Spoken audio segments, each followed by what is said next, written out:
Bonjour. Salut, c'est Mélie Sandrine. Géo-ingénierie, ils vont refroidir la Terre. Ça y est, c'est prévu. C'est dans les cartons. Donc, dans la vidéo précédente, on vous parlait d'un des impacts du réchauffement climatique.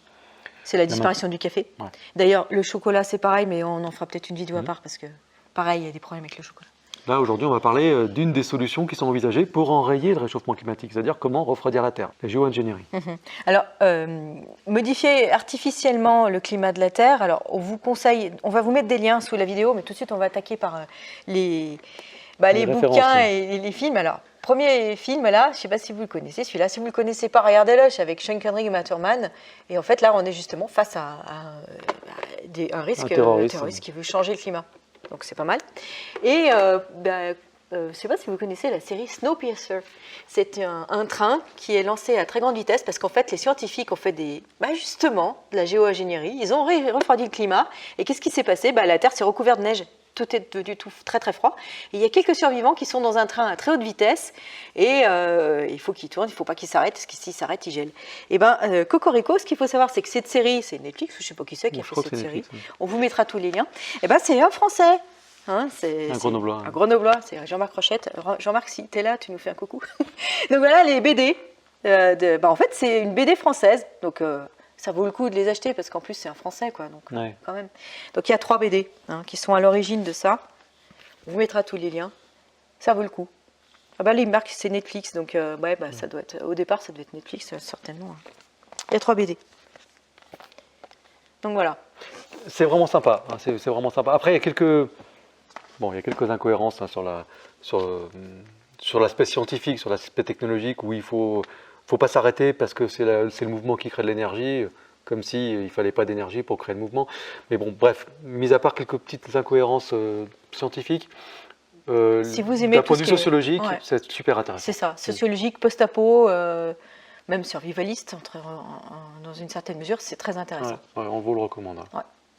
Alors, pour dire que le refroidissement, la géo-ingénierie, des solutions scientifiques pour refroidir la Terre ou en tout cas pour changer le climat, c'est pas nouveau. On parle aussi en Arabie Saoudite, par exemple, où ils ont un climat bien particulier, trop chaud et trop sec.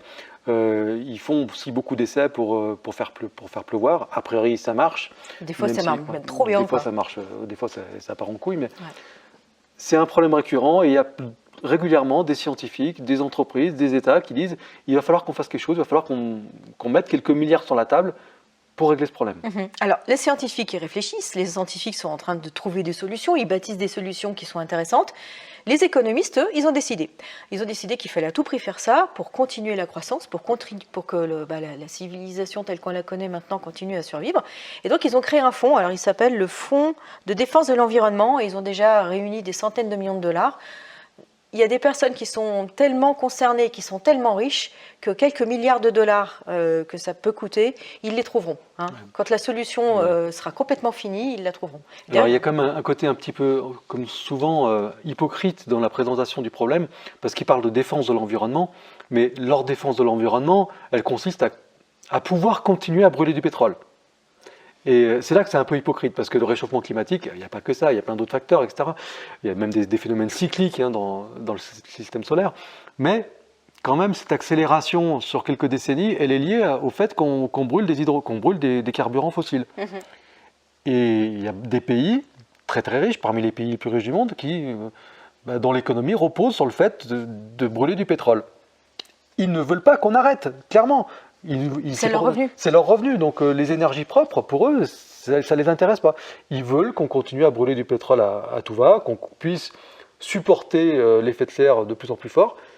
Et donc ils vont vous dire, pour défendre l'environnement, il va falloir qu'on trouve une solution pour refroidir la Terre. C'est ça. Alors ce fonds de défense de l'environnement, il finance la géo-ingénierie solaire. Pourquoi? Parce que les scientifiques se sont rendus compte que si on arrive à arrêter en quelques pourcents des rayons du soleil de façon à ce qu'ils n'arrivent pas jusqu'à la surface de la Terre, on va descendre la température de quelques degrés. Ce qui serait suffisant par rapport à ce qu'on est en train d'observer en termes d'augmentation des températures moyennes.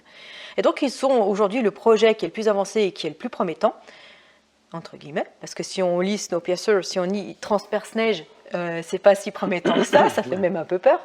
C'est un immense parasol qui va être ouvert et qui va empêcher 2 à 3% des rayons du soleil de toucher la surface terrestre. Donc, sur le papier, c'est bien. Les scientifiques y réfléchissent parce qu'ils savent qu'il y a tout un tas d'inconvénients, notamment si on étend ce parasol au-dessus d'un pays, ce qu'il faut savoir, c'est que dessous le parasol, il va être géostationnaire, donc il va être toujours à la même place. Le pays qui sera en dessous, la vie sera absolument pas vivable, parce qu'en fait, il fera trop froid. Il n'y a plus rien qui va pousser et il n'y aura plus rien du tout qui va survivre. Et si on le met au-dessus de l'eau, ce qui va se passer, c'est que les courants marins vont être modifiés. Vous savez que les courants marins sont hyper importants pour conserver l'équilibre météorologique qu'on connaît aujourd'hui. Le Gulf Stream, si on l'arrête, l'Europe et une partie de l'Amérique du Nord seront plus vivables, tout simplement. Ouais. Alors après, c'est vrai qu'ils disent ils veulent arrêter quelques pourcents du rayonnement solaire, ou en tout cas de l'énergie qui vient du soleil, pour réguler le climat. Donc quelques pourcents, ça peut s'appliquer de plusieurs manières différentes. Ça peut être quelques pourcents de la surface de la Terre qui sont complètement occultés. Ça peut être quelques pourcents de la surface de la Terre qui sont complètement occultés, mais ce pourcentage-là, il se déplace, un petit peu comme si on avait un parasol qu'on promenait comme ça tout autour de la Terre pour que les pays soient impactés tous, mais pas au même moment. Ou alors ça peut être quelque chose de semi-transparent qui viendrait recouvrir la totalité de la Terre et qui arrêterait quelques pourcents du rayonnement. On ne sait pas encore où ça en est pour l'instant. Mais quelle que soit la solution qui est retenue, il va y avoir un impact qui est incontrôlable, qu'on ne peut pas prévoir. Et le souci, c'est que les personnes qui vont être concernées, c'est-à-dire l'ensemble de la population humaine qui va être concernée, et notamment ceux qui vont être concernés si le parasol passe au-dessus de chez eux, on ne va pas leur demander leur avis, parce qu'il y a des gens qui vont mettre des milliards sur la table et qui vont déployer ce parasol dans l'espace, et puis ça sera fait. Donc en fait, c'est un petit peu... c'est un petit peu injuste, quoi. Voilà, parce que il y a certains qui vont polluer, ils vont pouvoir continuer à polluer, mais ils vont mettre un parasol, donc quelque part la température va arrêter de monter, mais ils vont pouvoir continuer. Et puis il y en a d'autres qui vont plus pouvoir vivre parce que là où ils sont, il y aura trop d'ombre. Voilà. Ça paraît pas juste, quoi. Ouais. Ça ressemble vraiment à ce qu'il y a dans Transperce-Neige, Snowpiercer, quoi. Ouais. Après, il parle d'un parasol. Il faut revenir vraiment à la signification première de parasol, c'est-à-dire arrêter le soleil. Il ne faut pas forcément imaginer que c'est quelque chose de solide. Ça peut être une solution gazeuse, ça peut être fabriquer des nuages en très haute altitude qui vont arrêter une partie du rayonnement. Il faut essayer de sortir du cadre. C'est un parasol, ça ne veut pas forcément dire qu'ils vont aller mettre un parapluie, quoi. Tendre une bâche, quoi.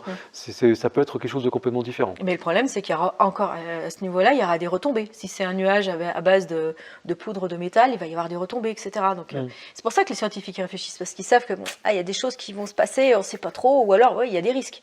Ouais. Voilà. D'ailleurs, ce parasol, quelle que soit sa forme, qui va arrêter les rayons du soleil, il va forcément chauffer, puisqu'il arrête de l'énergie. La chaleur qui n'arrive pas sur la Terre, elle va s'arrêter là-haut, donc il va y avoir aussi un réchauffement en haute altitude, en haute atmosphère. Ça peut aussi avoir des impacts qu'on ne voit pas. D'ailleurs, cette énergie, c'est pas nouveau, parce que ça nous fait penser peut-être à la sphère de Dyson, peut-être qu'on en fera une vidéo spécialisée là-dessus. C'est la classification du développement technologique des sociétés. Et le sommet, la civilisation stellaire, ce serait une civilisation dans laquelle on aurait réussi à capter l'intégralité de l'énergie de l'étoile. Donc ça correspondrait à créer une sphère de Dyson, c'est-à-dire une sphère qui englobe complètement le Soleil et qui capte toute son énergie pour qu'on puisse l'utiliser. Voilà, ça nous intéresse de savoir ce que vous en pensez, dites-le nous en commentaire. Et puis on se dit à bientôt dans une prochaine vidéo. À bientôt, salut. Bye. Salut.